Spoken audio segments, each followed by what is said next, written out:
Hi, my name is Tristan Bach, and this is a tutorial on how to use multiple DMXIS interfaces and multiple DMXIS software instances simultaneously synced to the same clock using a DAW, or Digital Audio Workstation. And so what you're looking at here, this is in the software FL Studio 20, which is the Digital Audio Workstation. Loaded on my master track, I've just got two instances of DMXIS. I've named one DMXIS1, the other one DMXIS2. And if you had more interfaces than that, you could just load additional instances of DMXIS. So, how it's set up, go into the settings of each of these. So I've got DMXIS1 here, DMXIS2 here. For this one, I have it set to port 1, and this one set to MIDI input port 2.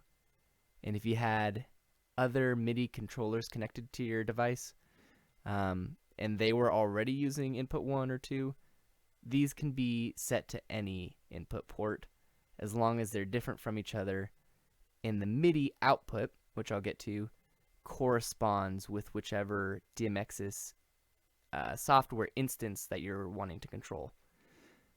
So what I mean by that, I've got 4 MIDI outputs loaded up in FL Studio.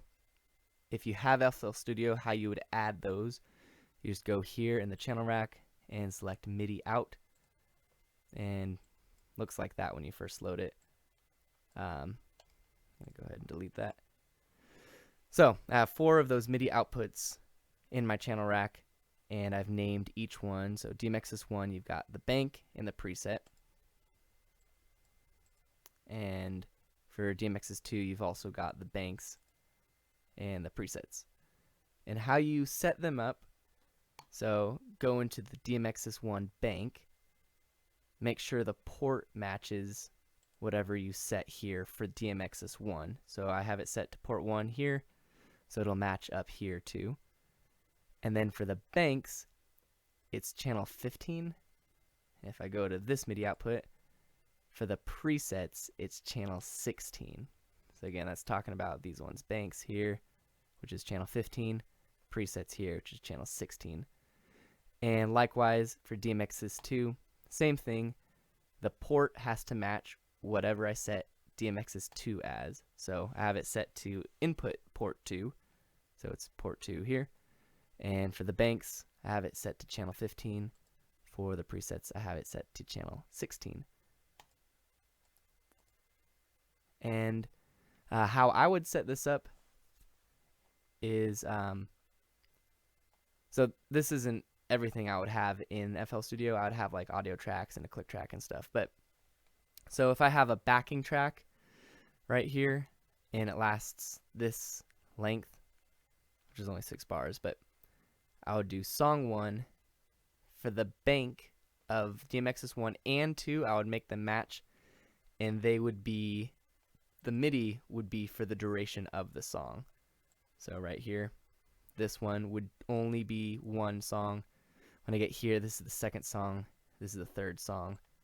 And likewise with the banks, I have song 1, all of the presets, which might be 50 different lighting presets.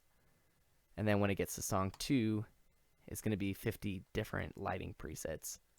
And that's what I would use the DMXIS1 preset MIDI for, and the DMXIS2 preset for, which those will be different since that's the whole purpose of doing this.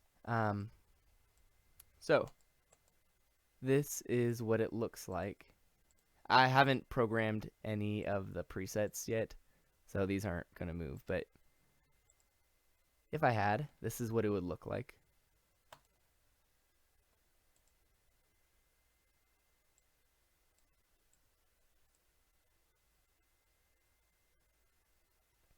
So it's on song 2 for both of them at the same time, but the presets are different.